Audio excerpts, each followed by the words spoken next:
Voilà, frères et sœurs, voici notre troisième impromptu, je crois, du refuge.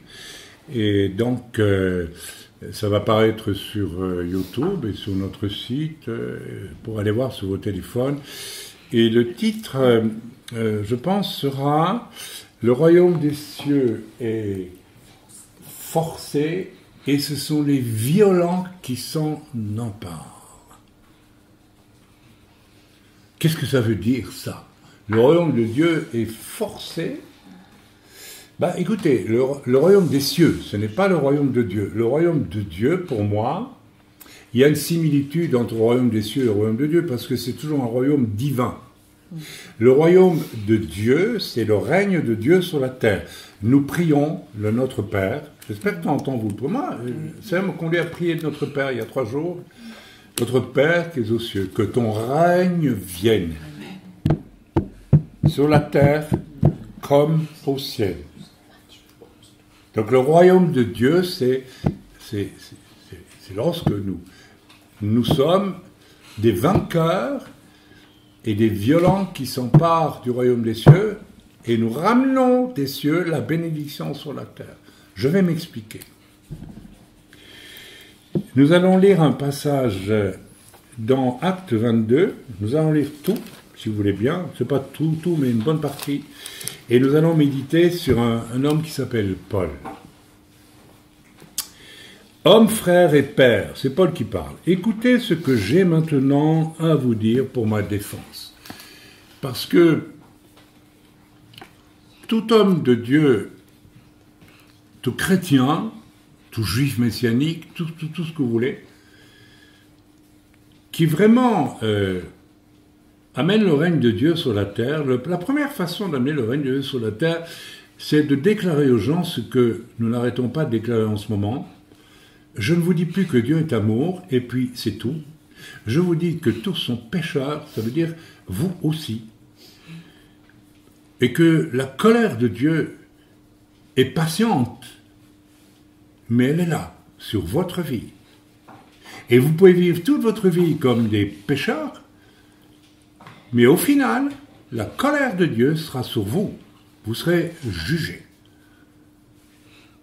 C'est pas parce que Dieu est bon et patient qu'il faut croire que la colère n'existe pas. Elle existe. Et la colère de Dieu, c'est l'autorité de Dieu. Nous vivons en Europe, maintenant, et à partir de la France, il faut le dire, depuis 1789, avec quelque chose qui a trouvé sa redondance en mai 68, où l'on a décidé qu'après avoir refusé Dieu pour diriger la nation, c'est ce qui a été fait, parce qu'en décapitant un roi, par derrière, la pensée, c'était « on veut plus de Dieu ». La déclaration des droits de l'homme, c'est une déclaration de règne de l'homme sur lui-même, sans Dieu. Et comme par hasard, ça ressemble aux tables de la loi, qui apprenait comment Dieu règne parmi nous. Donc il y avait quelque chose d'éminemment satanique dans cette démarche. J'espère que vous l'avez compris. Qu'est-ce que mai 68 a fait? Puisque Dieu n'est plus le vrai roi, le vrai maître, et Léo Ferré chantait « Ni Dieu, ni maître », n'est-ce pas? Et tout le monde a levé le poing à l'époque, enfin pas moi, mais... Parce que s'il n'y a plus ni Dieu, ni maître, on peut faire tout ce qu'on veut. Et en 68, on a dit « Maintenant, on invente une nouvelle étape socio-culturelle, on fait tout ce qu'on veut ». Je ne vais pas, comme il y a des enfants ici, je ne vais pas commencer à donner les détails, mais vous savez très bien ce que ça veut dire. C'est-à-dire que le plaisir de l'homme est devenu son Dieu. Plaisir physique, plaisir dans la nourriture, dans la boisson, dans la drogue, dans la rébellion, de 36 façons possibles. J'ai grandi dans un milieu de théâtre post-68 art, et tout le théâtre post-68 art était animé de cet esprit de tout mais pas Dieu. l'homme par l'homme, tout le temps. Ce qui fait que le jour où, terminant ma carrière d'acteur et de metteur en scène aussi, et puis j'avais commencé un cours de théâtre aussi, en déclarant à mes pères que j'avais rencontré Jésus-Christ, j'aime autant vous dire que j'ai eu en face de moi une réaction effrayante de méchanceté, de mépris, de moquerie, de jugement, du tout. Et juste en passant, je peux vous dire, la merveille des merveilles, c'est que ça ne m'a rien fait. Quand on a rencontré le seul qui donne la paix ou qui donne un sens à votre vie, on peut vous dire tout ce que vous voulez, ça ne vous fait rien. Et j'ai de l'affection encore aujourd'hui pour ces gens qui m'ont maltraité, parce que c'était des amis quand même, et je ne peux pas leur en vouloir. Je ne peux pas les juger. Mais qu'est-ce que je les plains? Parce que ce jour-là, j'ai su aussi comment leur vie allait évoluer, comment la mienne allait évoluer. Je sais comment leur vie a évolué. Ils sont tristes, malheureux, seuls aujourd'hui, la plupart. Certains sont même morts déjà. Ils ont eu la gloire des hommes et ils ont perdu leur âme. Terrible, n'est-ce pas? Alors, on revient à notre lecture de Acte 22. Hommes, frères et pères, écoutez ce que j'ai maintenant à vous dire pour ma défense. Lorsqu'ils entendirent qu'il leur parlait en langue hébraïque, ils redoublèrent de silence. Et Paul dit, je suis juif, né à Tars en Cilicie, donc c'est quelque part en Turquie actuelle, mais j'ai été élevé dans cette ville-ci et instruit au pied, donc à Jérusalem, et instruit au pied de Gamaliel. Paul, il ne choisissait pas les seconds couteaux. Il prenait le meilleur. C'était un violent. C'était pas un tiède. Il ne s'est pas dit, je reste chez papa et maman, je vais aller au collège où tout le monde va, je vais étudier la Torah, tranquille. Non, il dit, moi, il me faut Gamaliel. Bah, le meilleur.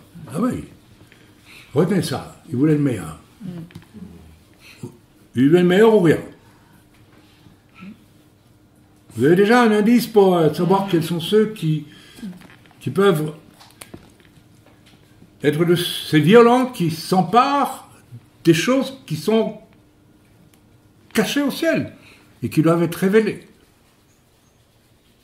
C'est Paul qui dira, je crois, si ce n'est pas Pierre, que Dieu réserve la révélation de mystère à ses apôtres, à ses prophètes. Un véritable apôtre, un prophète, c'est automatiquement à la base un fou de Dieu. Si vous rencontrez des prophètes gentils, bibi, non, vous écartez tout. Vous savez que c'est pas vrai. J'ai qu'une parenthèse. J'ai été élevé au pied de Gamaliel dans la connaissance, instruit, dit-il, dans la connaissance exacte de la loi de nos pères, étant plein de zèle pour Dieu. Plein de zèle pour Dieu. Donc, quand il a été juif orthodoxe, religieux, il était à fond. Et moi, j'écoute parfois sur YouTube des rabbins, et c'est rare, mais j'en rencontre certains qui sont tellement zélés. Je dis, tiens, celui-là, et puis ils vous sortent de ces choses, mais c'est pas mal. Intéressant.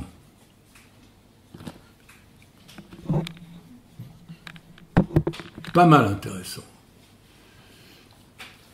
Mais j'en écoute d'autres. Je dirais que la force de leurs propos ne dépasse pas la joliesse de leur chapeau noir, de leur jolie cravate et de leur apparent bien-être. Vous voyez ce que je veux dire? On est en train de creuser quelque chose ici pour comprendre un peu. Ça veut dire le royaume des cieux est fermé. Forcé. Vous savez, quand Paul cherche le meilleur avec un zèle incroyable, il s'en rend peut-être même pas compte, mais il est en train de forcer le royaume des cieux là. Il veut y arriver, lui. Moi, je veux arriver à ce qui flambe dans l'affaire là. Je le veux. C'est exactement ce que j'ai fait toute ma vie, depuis l'âge de 3 ans, quand j'ai vu ma mère prier, j'ai refusé, vous allez me prendre pour un fou, mais ça ne fait rien, en comptant le nombre de jobs et de moments professionnels extrêmement valorisants, où je pourrais bien gagner ma vie, où j'étais honoré, respecté. J'ose pas dire le nombre, entre mes 22, 23 ans et mes 33 ans. J'ai systématiquement refusé la réussite. Parce qu'au fond de moi-même, je n'étais pas satisfait. Il me manquait quelque chose. C'est-à-dire que le plaisir que me donnait la réussite ne m'intéressait pas. Je vous dis la vérité. J'en ai parlé ce matin avec un frère qui m'a dit, je réalise que c'est la même chose. J'ai eu tout ce que je voulais. J'avais tous les plaisirs à ma disposition. Pas seulement les plaisirs physiques, mais les plaisirs moraux, sociétaux, de réussite, etc. Mais au fond de moi-même, il y avait quelque chose qui me manquait. Il me l'a dit, on a échangé ce matin. C'est un frère que j'ai eu par la grâce. Dieu m'a permis d'amener au salut. Je parlerai une autre fois des... Montrez-moi qui vous a amené au salut. Je vous dirai de quelle odeur est votre salut. Vous savez ça? Moi, l'homme qui me l'a amené au salut, vous savez, c'était... Il a peut-être commis des erreurs aussi, probablement. Mais je peux vous dire que cet homme-là, quand vous le rencontriez, le ciel était tellement ouvert au-dessus de lui que vous voyez la gloire de Dieu sur lui. C'était incroyable. Ma femme s'en souvient.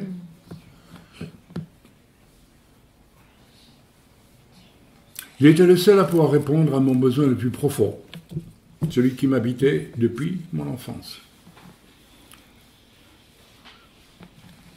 Je continue la lecture. Mais si vous n'avez pas cette soif en vous, vous n'êtes pas assez violent, vous allez peut-être rencontrer une église, allez vous asseoir, et puis on vous dira, bon, t'es sauvé parce que t'es là, et vous croirez que c'est bien comme ça.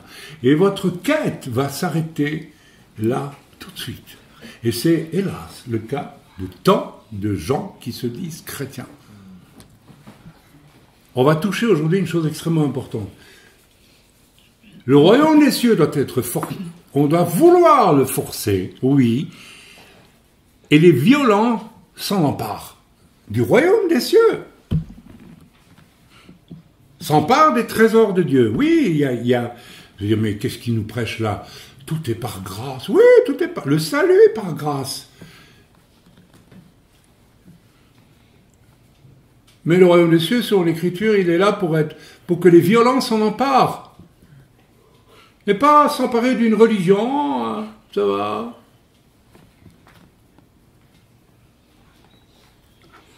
On continue la lecture.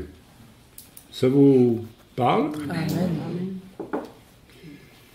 J'ai persécuté à mort, dit-il, cette doctrine, donc le christianisme, le disciple juif de Yeshua, on va dire comme ça, plutôt que dire le christianisme, liant et mettant en prison hommes et femmes. Il n'y est pas allé par 4 chemins. C'est un violent. Hein. C'est pas un tiède. Hein. En prison hommes et femmes. Vous savez ce que j'aime bien chez Paul? Il y a un passage de l'Écriture qu'on connaît tous, hein, dans Apocalypse, dans l'église de Laodicée, je pense, c'est ça? Où l'Esprit de Dieu dit, vous connaissez par cœur, ce que j'ai contre toi, c'est que tu n'es ni chaud, ni froid, ni bouillant, mais que tu es tiède. Paul était bouillant pour son judaïsme orthodoxe, il était glacé pour les disciples de Jésus. Il n'est jamais tiède. Jamais. Jésus préfère un ennemi de Dieu qui choisit d'être un ennemi de Dieu parce qu'il est ignorant et qui va le faire parce qu'il a un zèle et il ne sait même pas qu'il cherche Dieu. Vous savez ça? Moi, quand j'étais jeune homme, j'ai grandi dans une famille convertie au catholicisme. À 15 ans, j'ai vu que c'était de la tiédeur et de la lavasse et de tout ce que vous pouvez imaginer. J'ai fui ça, j'ai dit c'est pas possible. parce que il y avait en moi une violence, je ne pouvais pas me contenter de ça. Je marchais dans l'église de mon patin, là, et je disais à Dieu, où es-tu s'il te plaît? Parce que quand je vais à la messe, moi je vois rien de Dieu, je vois que des... Ouais, je ne veux pas être trop injurieux, mais c'était du cinéma. Puis Dieu ne m'a jamais répondu dans cette église. Vous savez pourquoi il ne m'a rien dit? Il aurait pu me répondre, j'étais tout seul là, je marchais. J'étais le seul habitant peut-être qui allait dans l'église quand il n'y avait rien du tout pour marcher. Vous voyez, Dieu, où es-tu? Vous savez pourquoi il ne m'a pas répondu? Parce qu'il aurait eu très peur que je reste alors dans cette église. Je suis parti. Oui, mes amis, je suis parti. Mais vous savez, fort de cette profonde déception, quand j'ai rencontré par hasard à Liège, en Belgique où je vivais, sur le trottoir, je voyais un panneau « Église évangélique ». J'avais le même rejet. J'étais bouillant pour haïr. Pour mépriser. C'était mal ce que je faisais, mais j'étais bouillant. Je ne faisais pas en disant ouais, peut-être bien que c'est pas mal, on pourrait voir, on pourrait supputer, pourquoi pas, etc. Bouillant. Ou froid. Paul était les deux à la fois. Il était bouillant pour son orthodoxie, il était glacé pour les disciples de Jésus. Je vais vous dire quelque chose. C'est exactement le genre d'homme que Dieu cherche. C'est exactement le genre d'homme que Dieu cherche. Jamais tiède. Est-ce que ça nous parle? Est-ce que ça nous parle? Dans quel état sommes-nous vraiment, fondamentalement? On continue. Comme j'ai même reçu d'eux des lettres pour les frères de Damas, donc ces frères juifs, qui se sont égarés. Il a des lettres pour être accompagné probablement de soldats, probablement qui appartenaient à la garde juive, et il va à Damas pour ligoter, battre et ramener tous ces dissidents qui ont abandonné la foi de Moïse, dit-il, croit-il, pour les ramener à l'ordre. Donc il n'y va pas par le dos de la cuillère. Alors évidemment, si on prêche ça aujourd'hui en bon chrétien évangélique, vous voyez comme Paul était dur quand même, etc. Heureusement que Dieu lui a fait voir l'amour et tout ça. Tu parles qu'il lui fait voir l'amour. Tu vas voir ce qu'il va lui faire voir à Paul. Il n'a pas rencontré le Dieu d'amour. Il a rencontré le Dieu qui cherchait, le Dieu de la vérité. Et le Dieu de la vérité, oui, bien sûr. Mais on va arrêter de parler du Dieu d'amour, ça suffit maintenant. Alors on lit, comme j'étais en chemin et que j'approchais de Damas, tout à coup, vers midi, une grande lumière venant du ciel resplendit autour de moi. Et à côté, il y avait la Vierge Marie, pleine d'amour, qui m'a parlé. Oh! Et Dieu m'a dit, mais, oh Paul, pourquoi tu n'as pas plus d'amour? Qu'est-ce que Dieu lui dit? Mais je vous dis ça parce que beaucoup d'évangéliques sont encore catholiques quelque part. Ils croient encore plus au Père Noël qu'à Jésus. Ils ne savent pas qui est Jésus. Tout à coup, vers midi. Ah, c'est bien vers midi en plus, c'est intéressant, mais on n'a pas le temps de s'attarder. Une grande lumière venant du ciel resplendit autour de moi. Il est tombé par terre, là. Ah, c'est pas bien, là. Il n'y a pas d'amour, là. Il tombe par terre. Pah! Ça, c'est le Dieu. C'est le Dieu. C'est pas le Dieu qui va me donner bénédiction sur bénédiction quand je viens à l'église, parce que gna. Je veux encore ça, et puis ça, et puis ça, et puis ça, et puis ça. Et j'entendis une voix qui me disait, Saul, Saul, pourquoi me persécutes-tu en direct? Crac.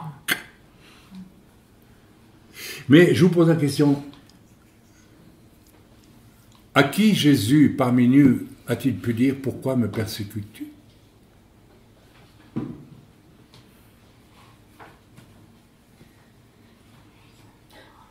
Quand avez-vous été des violents, au point de rejeter même violemment quelque chose de religieux dans votre vie, et d'être injuste même. Parce que quand je maudissais dans la rue, à Liège, les églises évangéliques devant lesquelles je passais, j'étais injuste, je péchais. Mais j'étais violent. Et quand Dieu m'a sauvé, il aurait pu me dire comme à Paul, pourquoi est-ce que tu me persécutes? Ça veut dire, tu sais, mon bonhomme, t'as rien compris. T'as rien compris. Maintenant, je vais t'expliquer.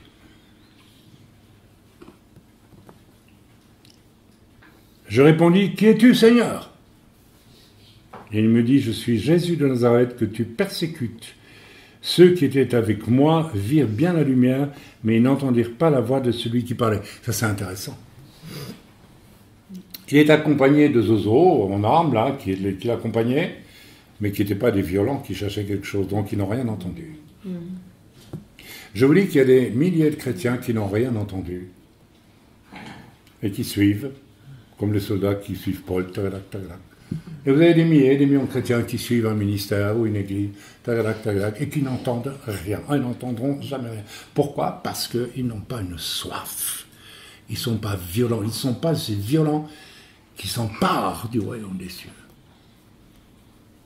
Je veux dire, c'est pas possible. Un homme qui ne peut pas s'emparer du royaume des cieux. C'est un immense signal, justement, de la grâce de Dieu que de donner accès au royaume des cieux à ceux qui sont déterminés, soit bouillants, soit glacés, pas les tièdes. Apocalypse, et parce que tu es tiède, je te vomirai. Il n'y a pas de place dans l'église de Jésus-Christ pour les tièdes. Ils n'entendront jamais la voix de Dieu. Ils peuvent être dans l'église et ils n'entendent pas la voix de Dieu. Ils sont dans l'église, on se demande s'ils y sont vraiment. Ça mérite d'être réfléchi, ce que je dis. Il me semble. Alors je dis, que ferais-je, Seigneur? Voyez, directement. Il dit pas, bon, alors je vais rejoindre une assemblée, je vais être béni, et puis je vais... Il dit tout de suite, que ferais-je? Le contact est immédiat entre Dieu et cet homme qui est extrême dans ses démarches, d'une manière ou d'une autre. Directement, que ferais-je? Combien de gens rentrent dans les églises juste pour être bénis? Mais jamais une demande à Dieu, que ferais-je pour toi? Je crois que j'invente rien. C'est la majorité. Et le Seigneur me dit, lève-toi. Alors le ciel commence à s'ouvrir. Le dialogue est entamé avec Dieu, et pas seulement avec le pasteur, ou avec là, ceci, cela, etc. Alors grâce à ce téléphone, maintenant, évidemment, on peut aller écouter des millions de personnes. Hein. Mais on ne parle pas avec Dieu. Une fois que tu as fait cette connexion avec Dieu, je dirais presque à la limite, tu n'as plus à la chercher. Elle est faite. C'est comme le courant. Quand on met le courant dans une maison, il est là. Moi, je ne cherche pas la connexion avec Dieu. Certains vont dire que je suis prétentieux, mais ce n'est pas vrai. Mais régulièrement, soudain, Dieu me parle. Pouf, pouf, pouf, pouf. Ah bon, d'accord. La connexion est faite. Et quand lui veut parler, il parle et j'écoute. Mais je n'ai même pas à chercher. Il y en a, ils cherchent tout le temps. Tu cherches parce que la connexion n'a pas été faite. Tu n'as pas de connexion avec le ciel. Tu as une connexion avec une religion, mais pas avec le ciel. Tu n'es nulle part. On t'a mis le courant dans toute la maison, mais tu n'as pas monté le... Tu n'as pas de connexion. Tu n'as pas de lumière. Tu as tout ce qu'il faut pour la lumière, mais tu n'as pas la lumière. C'est ça, être religieux. Comme je ne voyais rien à cause de l'éclat de cette lumière, quand on a la connexion avec Dieu la première fois, on est électrocuté. Hein. Allez, franchement, quand vous avez été électrocuté le jour où vous avez accepté Jésus, franchement, allez, soyez honnête. Soyez honnête. Quand Comme je ne voyais rien à cause de l'éclat de cette lumière, ceux qui étaient avec moi me prirent par la main et j'arrivai à Damas. Or, un homme, ils l'ont pris par la main. Je vous ai tantôt, quand je suis passé de l'état d'homme de théâtre qui vivait des succès quand même pas mal, j'aurais pu retourner à Paris travailler avec, comment elle s'appelait encore Sylvia Montfort, puisqu'elle m'avait détecté, elle aurait voulu travailler avec moi. Et j'avais seulement le plaisir morbide du succès, je vous assure. Il n'y a rien de plus malheureux que ces gens-là. Parce que beaucoup d'artistes, en fait, ils cherchent Dieu, au fond. Mais la religion les a débectés complètement. Alors ils cherchent ailleurs. Et plusieurs y perdent la vie. Et le salut. Et certains trouvent. Parce qu'il y a des violents.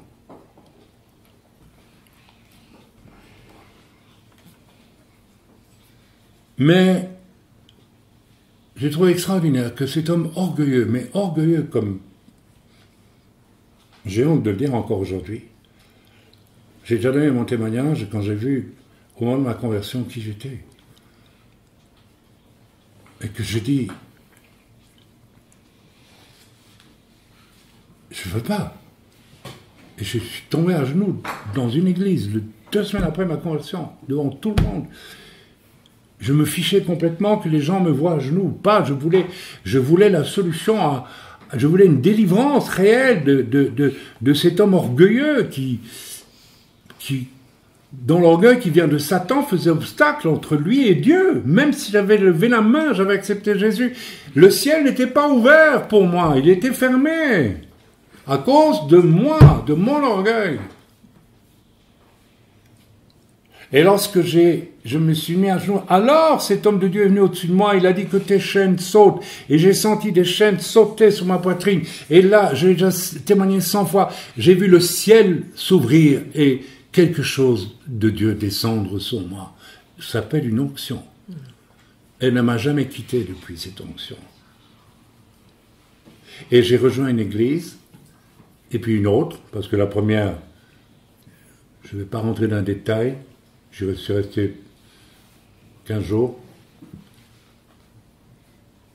Et dans l'autre, où je suis allé, j'ai eu devant moi un homme de Dieu qui avait une autorité. Et j'ai vérifié une chose merveilleuse. C'est quand il me reprenait, je disais, continue, j'ai besoin qu'on m'éduque, qu'on me reprenne. J'étais comme Paul, on va le prendre par la main pour le conduire. Le grand Paul, c'est pas n'importe qui, vous savez, Paul. Voilà qui doit découvrir l'humilité, sans laquelle le royaume des cieux ne peut pas s'ouvrir pour toi non plus. Et sur certains, il s'ouvre, mais leur orgueil fait que le royaume des cieux se referme au-dessus d'eux.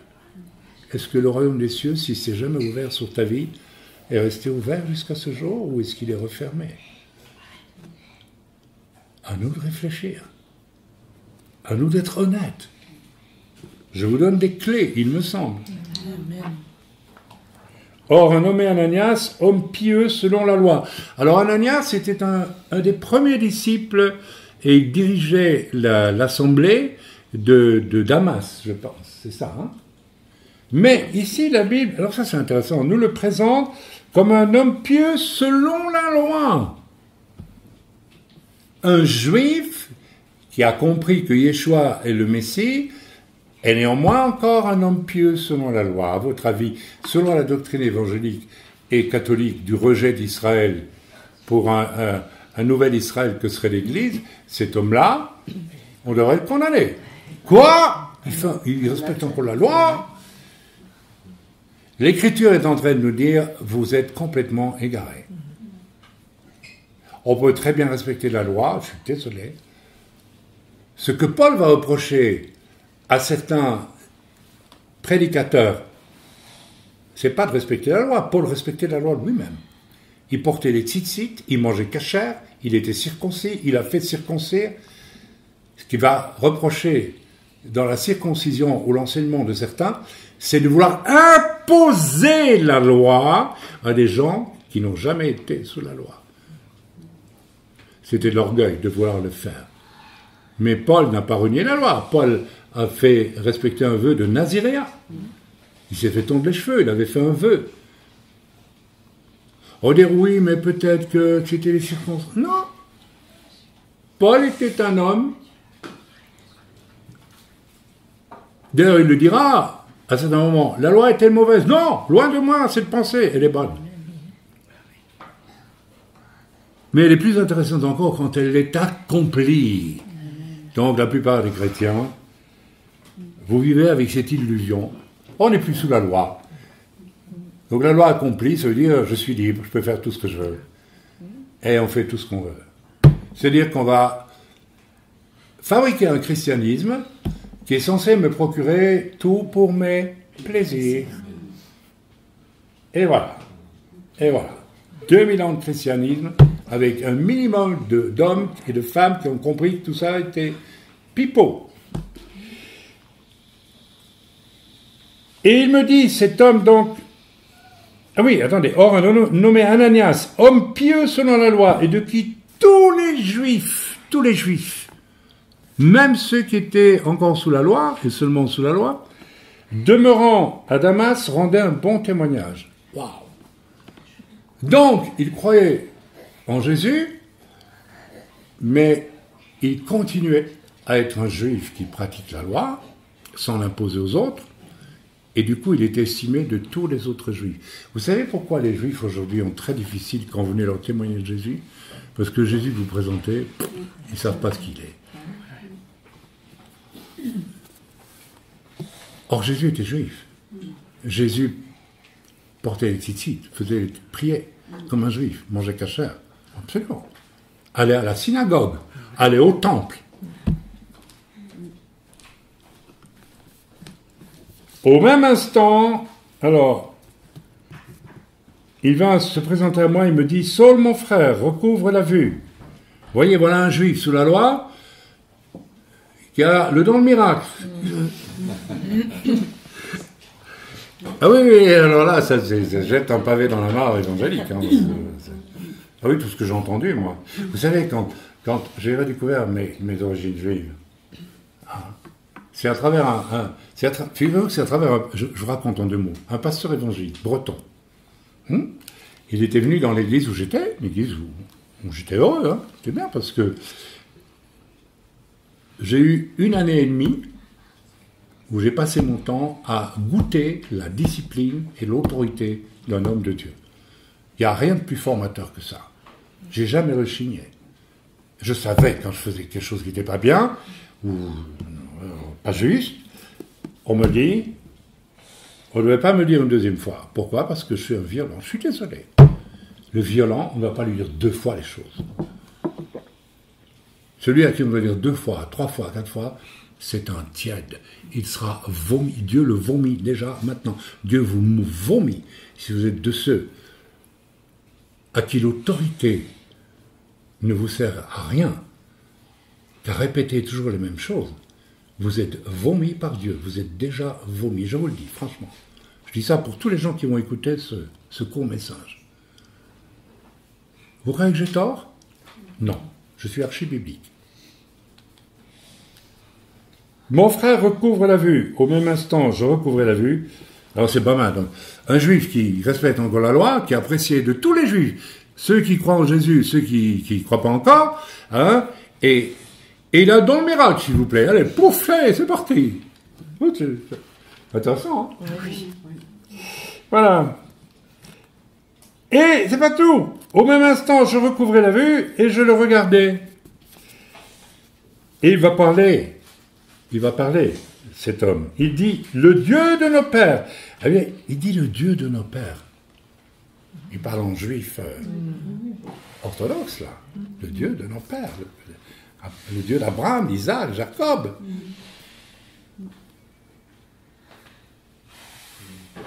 Vous devriez aimer beaucoup plus Israël.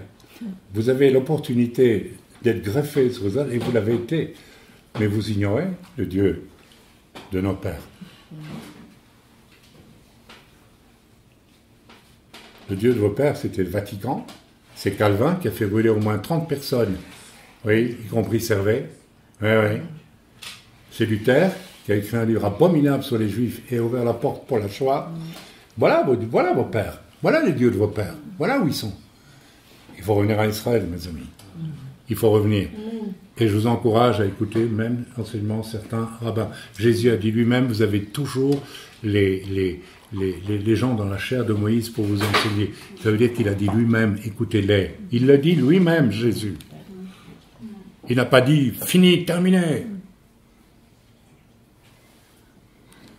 Et voilà que cet Ananias va maintenant prophétiser. Et il va lui dire, le Dieu de nos pères t'a destiné à connaître sa volonté, à voir le juste. Lisez dans votre Bible, c'est J majuscule. C'est qui, le juste?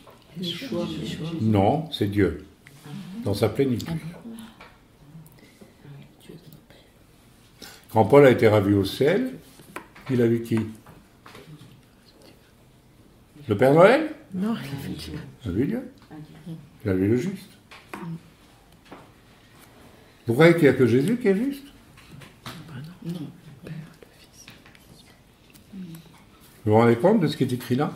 Un simple J majuscule. Quelle signification ça a? Ici, on a la démonstration. Le royaume des cieux est comment déjà? Est forcé. Et ce n'est violent qui s'en empare. Et on continue la prophétie. Car tu lui serviras de témoin auprès de tous les hommes des choses que tu as vues et entendues. À peine, Dieu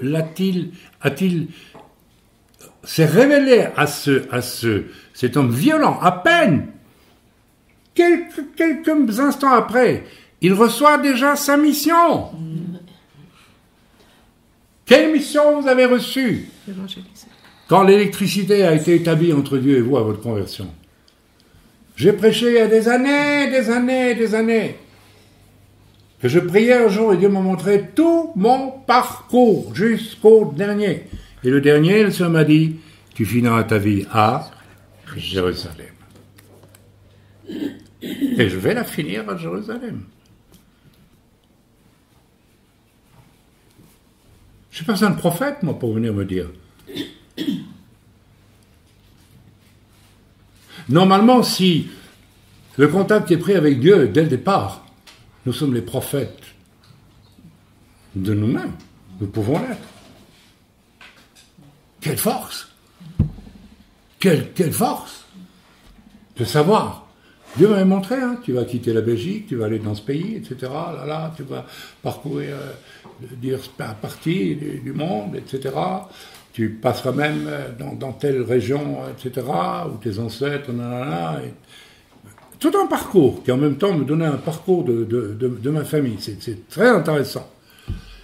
Et puis, ça arrivait à Jérusalem. J'y suis. On finit la lecture. Et maintenant, alors, attendez, car tu lui serviras de témoin auprès de tous les hommes des choses que tu as vues et entendues. Paul, il encore, à vue humaine, il n'a rien vu, rien entendu. Sa connexion avec Dieu, il a tout vu, tout entendu. Potentiellement, le ciel s'est ouvert. Tout était là, tout était présent. Tac. C'est la même chose que lorsque l'Esprit descend sur Jésus au baptême. Celui-ci est mon fils bien-aimé. Écoutez-le. Il a tout reçu. Bah! Il y a des chrétiens qui rament toute leur vie pour découvrir une petite vérité et qui vont d'église en église pour entendre encore un petit bout de vérité et encore un petit bout. C'est misérable. Ce n'est pas comme ça que Dieu veut faire les choses. Wow, ça va fort ce que je suis en train de vous dire. Hein? Alors maintenant, devenez autre chose que des tièdes parce que vous êtes vomis par Dieu si vous êtes tièdes. Et vous savez, et il continue l'Ananias là. Hein? J'allais dire l'ananas, mais c'est l'Ananias. Et maintenant, il lui dit, pourquoi tardes-tu? Il s'est à peine remis de son truc. Lève-toi! Ah, d'accord. Lève-toi et sers Dieu. n'a pas fait l'école. Il a fait Gamaliel, donc il a quand même un peu de ressources quand même. Hein. Ok. Mais c'est impressionnant. Lève-toi, sois baptisé et lavé de tes péchés en invoquant le nom du Seigneur. Là, c'est très intéressant aussi. Pourquoi est-ce que il dit ici, lève-toi, sois baptisé et lavé de tes péchés? Nous, on enseigne, qu'est-ce qui nous lave des péchés? Le sang de Jésus. Il y a de quoi réfléchir quand même. D'où ça sort cette expression? Le sang de Jésus sur nos vies, est-ce qu'il nous lave de nos péchés? Est-ce que le sang des agneaux qui a été mis sur le linteau des portes des Égyptiens les ont protégés parce qu'ils étaient un choix de Dieu, que ce sang était le signe qu'ils étaient choisis par Dieu, ou est-ce que ça les a lavés de leurs péchés cette nuit-là? Vous avez marqué quelque part? Et pourquoi Ananias dit-il ici, sois baptisé et lavé de tes péchés? Vous savez pourquoi il dit ça? Parce qu'encore une fois, il parle en juif. Votre baptême d'eau, c'est quoi? C'est un dérivé du mikvé. Et le mikvé, c'était quoi? Changement d'état. Je descends dans l'eau et je suis purifié de toutes sortes de choses qui ne me conviennent plus pour vivre ce que je dois vivre après en ressentant de l'eau. L'exemple que j'aime bien toujours donner, une jeune fille qui a vécu, qui va se marier, est censée, en prenant un mikvé, être nettoyée, purifiée de tout ce qui est venu avant.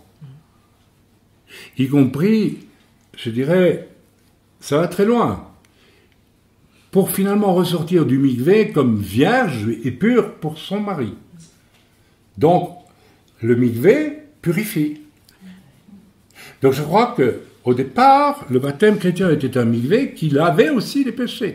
C'est curieux, parce que j'ai vu cette chose enseignée, curieusement, dans un seul milieu évangélique, c'est celui des gitans. Et au début, quelquefois, ça me choquait. Je dis, mais ils ne peuvent pas dire ça.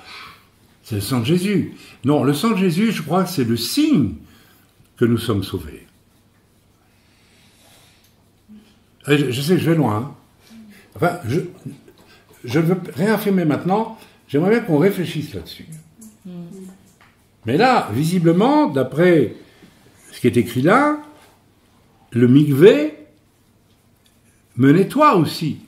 D'ailleurs, je ne sais pas vous, mais quand j'ai pris mon baptême d'eau, mon mikvé, dans une église, je suis rentré dans l'eau, je me suis assis, le pasteur m'a immergé, et quand j'étais immergé, j'ai eu une vision. J'ai vu une ligne blanche, comme les lignes blanches des autoroutes, vous voyez, ou d'une frontière. Et l'Esprit de Dieu m'a dit, tu es passé d'un côté de la frontière à l'autre. C'est-à-dire, j'étais nettoyé aussi de tout ce que j'ai vécu jusque-là. Donc je crois qu'on doit prendre en compte cette image. Évidemment, pour un juif, c'était évident. Pour un chrétien, le baptême, c'est juste... Pourtant, on enseigne bien le baptême, mais à mon avis, pas complètement. C'est un changement d'état. Oui, c'est un changement d'état, mais pour changer d'état. Si je suis sale et que j'étais au jardin et que je veux, après, aller à une soirée dansante avec un smoking, il faut d'abord que je me lave complètement, n'est-ce pas? T'es déjà allé à une soirée dansante avec tes beaux godillots, là? Hein? Non. Voilà, je vais m'arrêter là. Alors, tout de suite, on continue la lecture. Là, je vous ouvre une piste de réflexion. Attention, n'allez pas me faire dire ce que je n'ai pas dit. Autrement, il y a des gens qui disent « Oh, il est hérétique, ce qu'il a dit. » Je vous demande de réfléchir à la question, c'est tout. Je sais que le sang de Jésus, c'est important. Mais, je vais oser le dire, je dénonce une espèce de... Je l'ai perçu parfois, une idolâtrie magique. Ah oui. Oui, tout à fait. Et ça nous vient d'où, ça? des catholiques qui vous disent que quand vous mangez l'hostie, vous mangez de la viande de Christ. Et vous mangez son sang. Quand vous buvez son sang. Donc il y a une espèce de... Là, une idolâtrie magique qui va s'installer. Et la plupart des évangéliques, ils viennent de quel monde? Du monde catholique. Je crois qu'il faut absolument que Dieu fasse un travail de réappropriation des choses. Il faut réfléchir. Quand je lis ceci ici, je dis, tiens, un juif dit ça, sois baptisé, lavé de tes péchés. C'est écrit noir sur blanc. Alors on continue, verset 17, de retour à Jérusalem, comme je priais dans le temple, donc, il va prier dans le temple, là, il n'aurait pas dû, c'est chez les Juifs. Paul, le Juif, va prier va prier dans le temple. Alors là, ça c'est la panique, là. Je fus ravi en esprit, en extase. En extase? Quoi, dans le temple? C'est bizarre quand même, hein. Pourtant, les Juifs, on dit que c'est fini, hein, tout. Et je vis le Seigneur qui me disait, hâte-toi et sors promptement de Jérusalem, parce qu'ils ne recevront pas ton témoignage sur moi. Et voilà. On peut s'arrêter là. À partir de là, le Seigneur commence à le diriger. À peine converti. Tchac!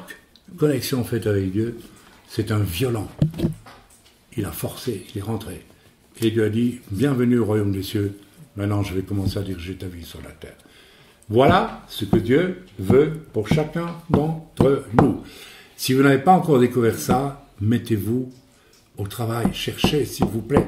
Arrêtez de vous contenter de ce christianisme que Dieu vomit. Que Dieu vomit. Le christianisme est tiède, Dieu le vomit. Et si vous saviez, je vous le dis en toute honnêteté, en toute franchise, le nombre de fois, quand j'ai rencontré ce christianisme de la tiédeur, j'ai été irrité au-dedans de moi, et je vous assure que Dieu est irrité par la tiédeur. C'est la pire des choses qui puissent vous arriver. Dieu préfère que vous soyez un ennemi, parce que vous avez des raisons d'être un ennemi de tout ce qui est religion,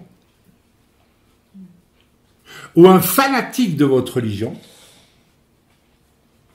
Je suis sûr que parmi les catholiques fanatiques d'aujourd'hui, Dieu peut trouver des hommes capables de se convertir. Il n'avait pas les suivre tant qu'ils sont ce qu'ils sont.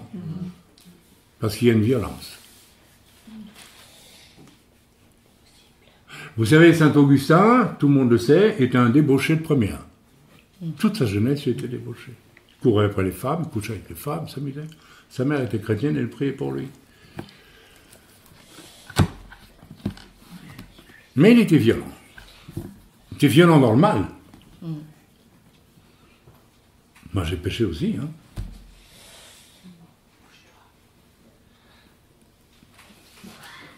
Tout en cherchant un sens à ma vie. Et plus je cherchais un sens à ma vie, plus je péchais. Terrible, ça, hein. Donc, je n'avais qu'une issue. C'est trouver la porte qui s'ouvre. Jésus. Yeshua. Soyez bénis avec cet impromptu. Je pense qu'il en valait la peine. Amen. Et que Dieu nous bénisse. Nous aurons, je crois, presque tous les jours un impromptu. Amen.